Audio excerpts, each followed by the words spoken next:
하나님, 사람이 떡으로만 사는 것이 아니요 하나님의 입에서 나온 모든 말씀으로 산다 하신 그 말씀 앞에 있습니다. 오늘도 그 말씀을 주시고 주신 그 말씀으로 살게 하옵소서. 무익한 종이 뭘 어찌하오리까? 불쌍히 여기시고 말씀 운반의 도구로 사용해 주시옵소서. 선포하게 하옵소서. 말씀이신 예수님의 이름으로 기도드립니다. 아멘. 아멘. 제가 인터넷 뉴스를 검색을 하다가 어떻게 쫄뚝 나갔는데 이런 내용이 떠요. 그래서 흥미롭다 하고 들여다 보았습니다. 어떤 내용이냐면 궁금하시죠? 이런 내용이에요. 이렇게 저렇게 그렇게 지내면서 모은 돈이 300만 원이 생겼다. 그리고 직장을 옮기다가 보니까 이 직장은 그만두고 저 직장으로 옮기는 그 사이에 한 달에 휴가가 생겼다. 그래서 돈 300만 원 생긴 것, 한 달에 휴가가 생긴 것, 이참에 유럽 여행이나 한번 가볼란다. 그렇게 생각하고 준비를 하는데 친구와 상의를 했더니 친구가 유럽 여행 그거 아무것도 아니야. 차라리 성형수술을 해.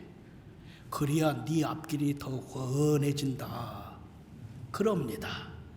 여러분, 제가 300만 원 그리고 한 달 이 휴가 이것을 가지고 제 생각대로 여행을 할까요? 친구 말대로 성형수술을 할까요?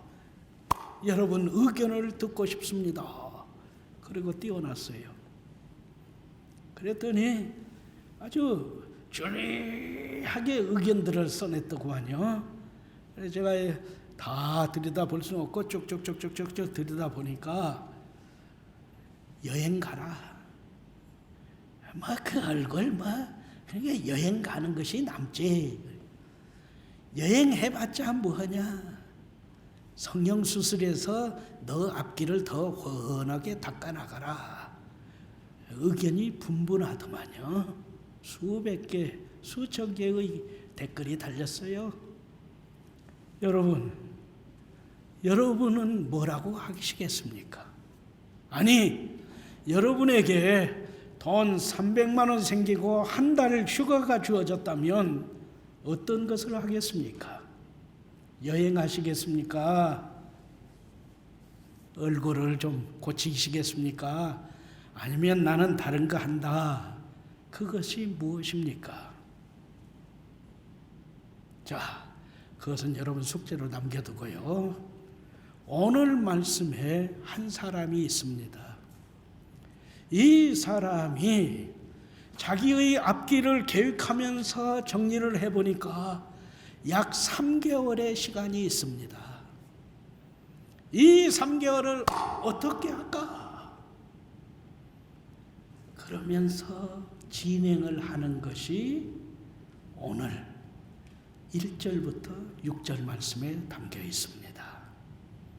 그래서 이 사람의 3개월의 시간에 여러분 한 분 한 분을 초대합니다. 부디 잡념을 떨쳐버리시고 오늘의 말씀에 집중해 주세요. 먼저 1절 말씀입니다. 1절 말씀은 3개월의 시간에 들어가기 전에 아름답고 귀한 끝맺음, 유종의 미를 우리에게 보여주면서 교훈합니다. 아름답고 귀한 끝맺음, 유종의 미라는 거죠. 소동, 소유, 곧 앞에 사도행전 19장 23절 이하의 말씀에 담겨진 소동, 데메드리오와 은장색이 선동을 했잖아요.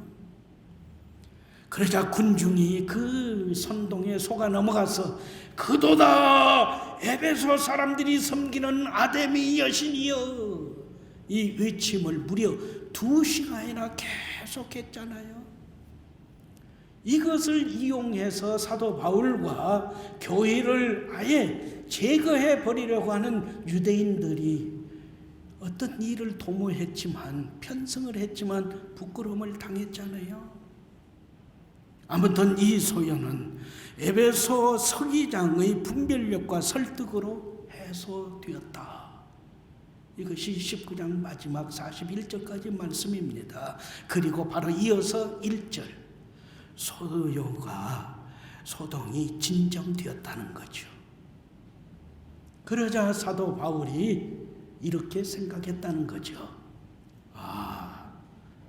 내가 에베소에 계속 머무르는 것은 3년의 두란노 서원에서 이 놀라운 열매를 거두었음에도 소요가 일어나는 이것을 볼 때에 내가 에베소에 계속 머무르는 일은 에베소 성도들에게 큰 해를 끼치는 일도 생기겠다. 그래서 에베소를 정리하고 떠나려고 판단을 합니다. 그러나 소요 전에 그리고 소요 후에 이 혼란에서 사도 바울이 도망갔네, 야반도주했네, 그런 말을 들을 수는 없잖아요. 그래서 어떻게 에베소 사역 3년의 두란노 서원을 중심으로 한 3년의 에베소 사역을 정리합니까? 말씀은 교훈합니다. 에베소 교회 성도들을 모읍니다. 그리고 그 성도들에게 격려와 위로와 권면의 설교 말씀을 선포합니다. 그 설교와 예배 후에 에베소 교회 성도들과 격식을 갖춰서 서로 포용하면서 작별 인사를 합니다. 그리고 헤어지죠. 그리고 나서 바로 에베소를 떠나는데, 에베소를 떠나서 그리스 땅, 헬라 땅으로 가는데, 이것은 그냥 막무가내로 그냥 무대뽀로 떠난 것이 아니라 21절 말씀에 계획되어진 일, 21절 말씀에 계획하고 진행된 일 그대로 어떻게 해요? 성령 하나님 안에서 계획된 마게도냐로 떠나갔다 합니다. 곧 에베소를 떠나서 마게도냐까지 2차 전도 여행 때 세워진 모든 교회와 성도들을 보살펴 보면서, 다시 한번 돌아보면서 권면하고 위로하고 격려하고 성도의 교제를 나누면서 지내다가 다시 예루살렘으로 간다. 그리고 예루살렘에서 노마의 복음을 전하러 가겠다 한 21절 말씀의 계획대로 진행하는 일이었습니다. 1절 말씀은 분명하게 교훈합니다. 맹수처럼 덤비는 대적에게서 도망하지 마세요. 숨지 마세요. 믿음을 버리고 떠나는 비겁자가 되지 마세요. 조금 기다리세요. 하나님께 예배는 드리고 하나님 말씀을 다시금 받고 드리면서 성도의 교제를 나누세요. 다시 말해서 끝까지 복음을 지키고 교회를 지키는 성도로 무장해야 합니다. 한 가지 꼭 기억하세요. 다툼은, 소동은 말씀의 종과 성도들을 함부로 대하는 일은 좋은 예의 아닙니다. 주님은 그것을 보시고 그들을, 특히 말씀의 종들을 떠나게 하셨습니다. 어쨌든 이 모든 과정에서 성도는 헤어지는 일에서도 말씀 위에 굳게 서야 합니다.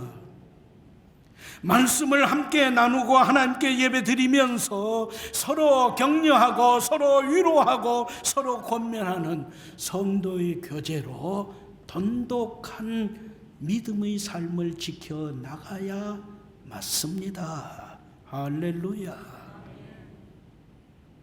그러면서 우리의 심령을 두드립니다.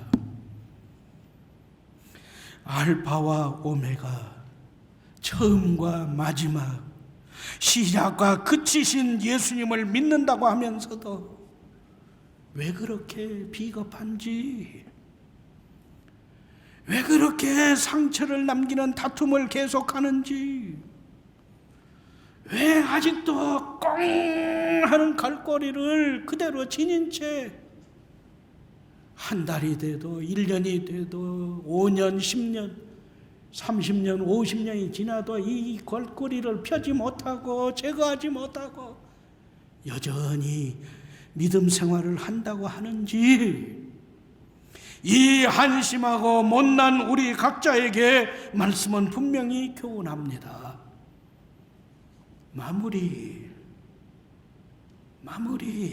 끝마무리. 유종의 미를 제대로 맺어야 진정한 성도로 무장이 됩니다. 할렐루야.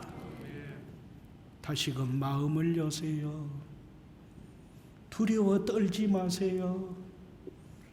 그래도 하나님께 예배는 드려야 하고, 그래도 하나님께 찬양은 드리고 기도를 하고 성도의 교제를 나누면서 헤어지는, 서로를 위하여 기도하는 성도의 교제가 이루어지는 우리의 믿음 생활이 이루어져야 합니다. 나는 어떤 인생입니까? 나는 어떤 신앙인입니까? 새 일의 기도의 마지막 주권입니다. 바로 이것부터 유종의 미를 거두는 성산의 성도로 제 무장을 이루세요. 아멘. 이제 우리는 2절과 3절 상반절 말씀으로 넘어갑니다. 2절과 3절 상반절 말씀은 석 달 동안, 3개월 동안의 사역을 우리에게 보여줍니다. 자, 조금 어려워요. 집중해 주세요. 2절과 3절 상반절 말씀을 대하기 전에 우리는 잠깐 고린도후서 2장 12절 13절 말씀을 찾아야 합니다. 고린도후서 2장 12절 13절 말씀의 증거는 이렇습니다. 아시아 에베소에서 두란노 중심으로 한 3년의 사역을 진행하는 사도 바울에게 저 유럽에 있는, 그리스 땅에 있는, 아가야 지방에 있는 고린도 교회의 소식이 들리는데 걱정입니다. 심상치 않습니다. 심각합니다. 고린도 교회가 온갖 문제로 아주 교회 자신들뿐만 아니라 성도들뿐만 아니라 지역사회 고린도에서도 큰 도전을 받습니다. 고린도전서 1장에서 마지막 16장까지 매 장마다 문제가 지적되거든요. 그 중에 하나가 세상 사람도 범하지 않는 죄를 짓는 것이 있었으니 곧 자기 아버지의 첩을 자기의 첩으로 데리고 사는 거예요. 그래서 사도 바울이 그것을 지적을 해요. 어떻게 세상 사람들도 죄악이다 하면서 범하지 않는 죄를 어떻게 교회의 성도가 범하냐? 그런데 너희 고린도 교회가 그런 사람을 어찌 그냥 두냐? 그런 사람은 당장 내쫓아라! 그게 고린도 전서에 기록되어 있습니다. 심상치가 않아요. 그래서 사도 바울이 디도 목사님을 고린도 교회에 보냅니다. 그러면서 내가 이러한 계획이 있으니 아무 날 그 정도에 드로아에서 만나자. 내가 에베소를 떠나서 드로아를 거쳐서 그 유럽 그리스로 가서 고린도 교회를 찾고자 하는데 고린도 교회의 정확한 실태를 알아야겠다. 그러니 디도 목사님, 나보다 먼저 앞서 고린도 교회에 가서 그 실태를 보고 드로아로 오세요. 그래 드로아에서 나를 만나서 나한테 보고 겪은 실태를 알려주세요. 그런 거죠. 그리고 그 계획대로 에베소를 떠납니다. 그 1절 말씀이에요. 그래서 드로아로 갑니다. 에베소를 떠나서 드로아 서쪽으로 드로아 항구에 가가지고 거기서 디도 목사님을 기다리는데 안 와요. 일주일이 지나고 보름이 지나도 안 옵니다. 그렇게 디도 목사님을 기다리는 동안에 사도 바울은 드로아에서 열심히 전도하는데 말씀에 의하면 전도의 문이 활짝 열렸어요. 드로아 사람들이 사도 바울의 전도를 받아서 예수 믿는 사람이 많아져요. 그들을 더 관리를 해줘야겠어요. 말씀을 가르쳐줘야겠어요. 그런데 디도 목사님이 안 오니까 드로아에서의 그 황금 시기, 전도의 문이 활짝 열린 그것을 뒤로 하고 드로아에서 배 타고 바로 헬라로 그리스 땅으로 나아갑니다. 그게 2절입니다. 다시 2절 말씀. 그곳에서 드로아에서 마게도냐로 가는 그 길에 여러 교회를 두루 다니면서 2차 전도 여행 때 세운 교회와 성도들, 빌립보 교회, 데살로니가 교회, 베르야 교회 등 모든 교회를 두루 방문하면서 말씀을 선포합니다. 그러는 와중에 고린도후서 7장 6절 말씀대로 디도를 만납니다.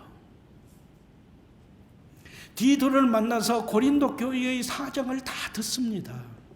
그러면 저 같으면 가자.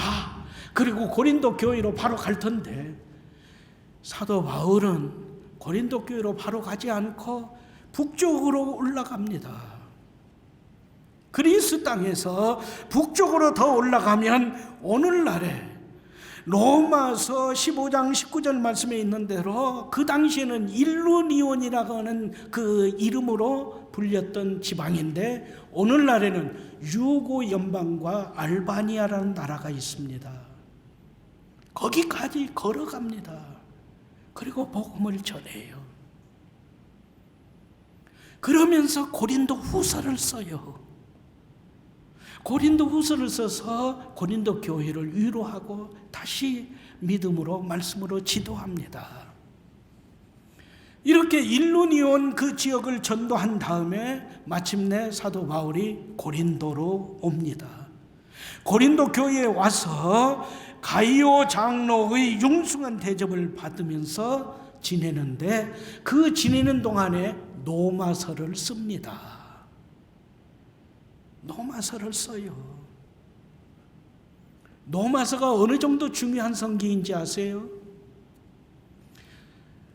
성경학자들은 그리고 대다수의 목회자들이 이렇게 고백합니다. 성경 66권 중에서 원수들이, 대적들이 성경을 다 없으면서 66권 중 두 권만 선택해라 하면 첫 번째는 예수님의 말씀, 예수님께서 직접 주신 말씀 요한복음, 그 다음에 그 예수님을 해석하는 게 창세기에서부터 요한계시록까지 마태, 마가, 누가, 요한복음을 뺀 62권이 예수님을 설명한 것이거든요. 그 62권 중에 로마서를 선택합니다. 그래서 66권의 성경 중에서 2권만 선택하고 나머지 64권의 성경책을 다 없애버리겠다 할 때 선택되는 성경은 예수님께서 직접 주신 말씀인 요한복음, 마태, 마가, 누가 포기하고 요한복음. 그 다음에 예수님에 대해서 설명한 나머지 62권의 성경을 다 포기하고 한 권 로마서를 선택한다. 그래서 우리에게는 요한복음과 로마서만 있으면 충분하다. 그게 로마서예요. 그 로마서를 고린도 교회에서 쓰는 거예요. 그래서 말씀은 증언합니다. 이 모든 일 다 잊어버려도 괜찮아요. 이 모든 일, 다시 말하면 드로아에서 빌립보 교회를 가요, 데살로니가 교회를 가요, 베리아 교회를 찾아가요. 그 다음에 고린도 후서를 기록을 해요. 그리고 나서 유고 지방 알바니아 그 나라에 가서 전도해요. 그 다음에 고린도 교회로 귀환해서 로마서를 써요. 이 모든 일이 석 달 동안에 되어진 일입니다. 오늘날과 같이 교통이 발달해서 비행기를 타고 자가용을 타고 다녀도 이런 엄청난 일을 감당하기가 힘들죠. 그러나 사도 바울은 드로아에서 빌립보 교회, 데살로니가 교회, 베리아 교회를 찾아가는 거예요. 디도를 만나서 그 모든 얘기를 듣고 고린도 후서를 쓰는 거예요. 유구 연방과 그리고 알바니아 나라까지 가서 전도하는 거예요. 다시 고린도까지 내려와서 고린도 교회의 성도들을 위로하면서 로마서, 절무허무한 예수님의 교회, 예수님에 대해서 설명되어진 로마서를 쓰는 거예요. 이게 석 달 동안에 되어진 일입니다. 말씀은 교훈합니다. 특히 에베소서 5장 15절부터 17절 말씀은 이렇게 교훈하죠. 초대교회는 모든 죄에서 중대 죄악 7가지를 경고합니다. 교만, 질투, 분냄, 탐심, 탐식, 게으름, 정욕. 모든 게 무서운 죄악이지만 특별히 이 7가지 죄악은 중대한 죄악이니 삼가라 한 것이죠. 우리가 수요일마다 점검하죠. 이 7가지 죄악 중에 하나가 게으름입니다. 게으름, 나태, 태만이지요. 말씀은 교훈합니다. 허송세월은 후이 막급일 뿐입니다. 시간은 돈보다도 생명보다도 더 큰 가치를 지닌 것에 하나입니다. 그러므로 성도는 어떻게 살아야 하는지를 살피고 살펴서 지혜롭지 못한 사람처럼 살지 말고 지혜로운 사람처럼 삶을 영위해야 합니다. 세월을 아끼세요. 시간을 아끼세요. 때가 갈수록 더더욱 중요합니다. 그러므로 시간을, 기회를, 때를, 돈을 주고라도 사는 그 삶을 이루세요. 성산의 성도마다 어리석은 자가 되지 말고 하나님의 뜻이 무엇인지를 분별하며 깨닫고 삶에 채우는 복된 삶을 영위하세요. 할렐루야. 아멘. 이제 우리는 3절 중반절부터 6절 말씀을 대합니다. 이 말씀에는 7명의 이름이 나옵니다. 사도 바울의 동역자들입니다. 바울은 고린도 교회의 사역을 마치고 배를 타고 자신을 파송한 안디옥 교회로 가고자 했습니다. 3절 중반절 말씀이죠. 그런데 유대인들이 사도 바울이 탄 배에 동승을 해서 은밀히 바울을 죽여버리려고 한다는 거죠. 칼로 죽이든지 아니면 바다에 빠뜨려 죽이든지. 이 음모를 사전에 알아내고 육로를 택합니다. 곧 마게도냐 빌립보를 거쳐서 배를 타고 드로아로 가서 드로아에서 다시 배를 타고 예루살렘에 가고자 하는 거지요. 이러한 변경된 계획에 4절부터 6절 말씀 7명의 동역자들이 사도 바울을 경유했다 합니다. 아주 중요한 말씀이죠. 이 7명이 어떤 사람들이에요? 사도 바울이 앞서 자기 대신 교회와 성도들에게 보내서 세워진 교회의 성도들을 격려하고 위로하고 권면하고 교제한 그 사람들이에요. 그런데 이 사람들을 두 팀으로 나눕니다. 자, 4절 말씀, 5절 말씀이에요. 두 팀으로 나누는데 먼저는 고린도에서 걷고 걸어서 빌립보에 갑니다. 그리고 빌립보에서 배를 타고 드로아로 가는 그 배에 5명이 함께합니다. 그 5명은 소바더, 아리스다고, 세군도, 그리고 가이오와 디모데, 이 5명이 동승하면서 경호합니다. 그 다음에 에베소 등 아시아 지역에 남아있던 사람들, 바로 그들은 5절 말씀에 그들은 한 두기오와 드로피모 이 2명은 유럽 고린도까지 오지 않고 트로아에서 기다렸다가 사도 바울과 그 5명과 만나서 예루살렘까지 바울을 경호했습니다. 아주 철저하죠. 치밀하죠. 그런데 여기에서 중요한 것, 이 7명 위에 5절과 6절 말씀에 우리라는 말에 숨겨져 있는 한 사람이 있습니다. 우리라는 말에 5절과 6절에 우리라는 말에 숨겨져 있는 한 사람, 겸손한 일꾼, 의사 누가를 말합니다.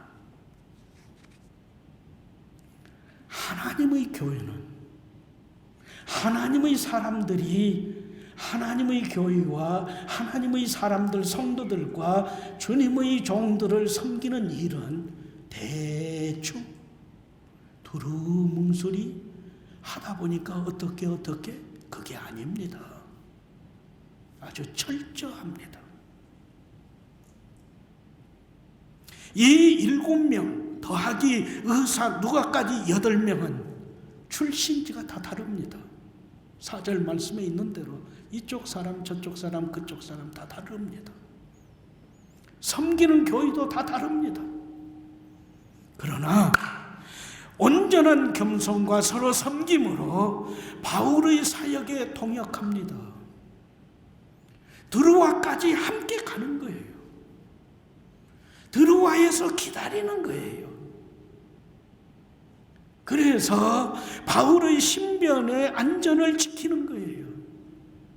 에베소 교회를 위한 헌금을 그대로 다 지키는 거예요.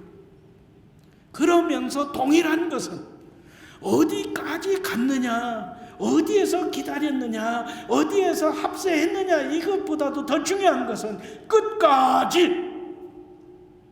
끝까지 변함없이 동행했다 하는 일입니다.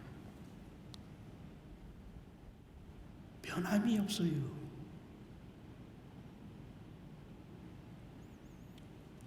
주님의 말씀은 교훈합니다. 복음과 교회는 사랑의 용광로입니다. 복음은, 교회는, 하나님의 일꾼들은 서로 함께 하는 일터에서 더 견고히 세워져 가는 사람들입니다. 주님은 일이 아니라 일꾼을 찾으십니다. 마태복음 9장에서 하신 말씀이죠. 추수할 것은 많다.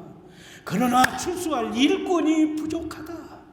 그러므로 하나님께 일꾼을 보내주시고 일꾼을 세워주옵소서 기도하라. 할렐루야. 그래서 우리가 일꾼 된 겁니다. 그러므로 성산의 모든 일꾼들 어떻게 해야 한다 교훈합니까?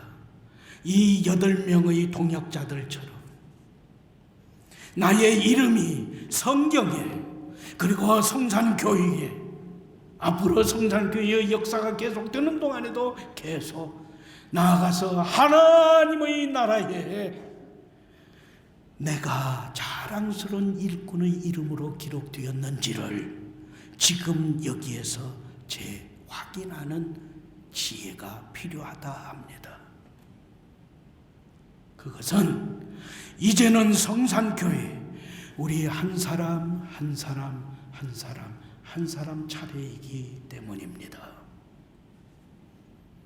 전도서 4장 9절부터 12절 말씀은 교훈합니다. 우리들은 보통 전도서 4장 9절부터 12절 말씀을 부부의 관계 속에서 이루어지고 체험되어져야 하는 말씀으로 한계를 긋습니다. 부부 생활은 이렇게 해야 한다 합니다. 그러나 전도서 4장 9절부터 12절 말씀은 부부에게 주어진 말씀이 아닙니다. 밤과 낮의 그 기온차, 낮에는 내리쬐는 태양빛과 더불어 도적들, 밤에는 추위와 더불어서 온갖 그 해로운 독사 등 그 짐승들과 그런 해충들이 엄습하는 그 광야에서, 그 사막에서 혼자서는 살 수 없다는 것이죠. 함께 하라는 거죠. 함께 하는 사람들이 어떠한 마음 자세와 어떤 생활과 어떠한 신뢰와 믿음으로 이 광야를, 이 사막을 지내야 하는지, 그 유익은 무엇인지를 교훈한 것이 전도서 4장 9절부터 12절 말씀입니다. 이에 전도서 4장 9절부터 12절 말씀을 제가 쉬운 말로 풀이해서 봉독하겠습니다. 하나님 말씀을 경청하세요. 혼자보다는 둘이 더 낫습니다. 두 사람이 함께 일할 때 더 좋은 결과를 얻기 때문입니다. 하나가 넘어지면 다른 사람이 일으켜 주는데 혼자 가다 넘어지면 일으켜 줄 사람이 없지 않습니까? 또 둘이 누우면 따뜻하지만 사막의 그 추위에서 혼자 덜덜덜 떠는 것이 아니라 둘이 함께 누우면서 체온을 함께 나누면 따뜻하지만 혼자라면 결코 따뜻하지 않습니다. 혼자 싸우면 패하지만 둘이 서히 힘을 합하여 싸우면 능히 적과 싸워 이기게 됩니다. 세겹줄은 쉽게 끊어지지 않기 때문입니다. 할렐루야.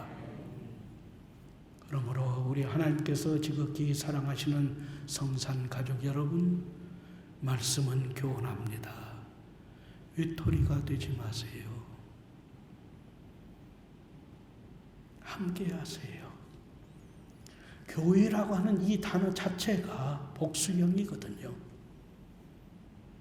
성도의 교제라고 하는 이 자체가 혼자 놀이하는 신앙생활이 아니거든요. 함께 하세요. 함께 합시다. 그래서 항상 평안하게 든든히 세워지는 하나님의 교회 성산을 함께 이루어 나가세요. 할렐루야. 아멘. 하나님, 예수님으로 시작하고 예수님으로 진행하게 하셨으니 예수님 안에서 열매를 맺게 하옵소서. 금년 남은 석 달 동안 하나님의 뜻을 분별하며 더욱 충성하게 하옵소서. 교회 안에 세우신 일꾼들이 더욱 합력하여 동역하게 하여 주시고 복음과 교회와 성도들을 지키는 능력과 믿음과 열정을 더하여 주시옵소서. 예수님의 이름으로 기도합니다. 아멘.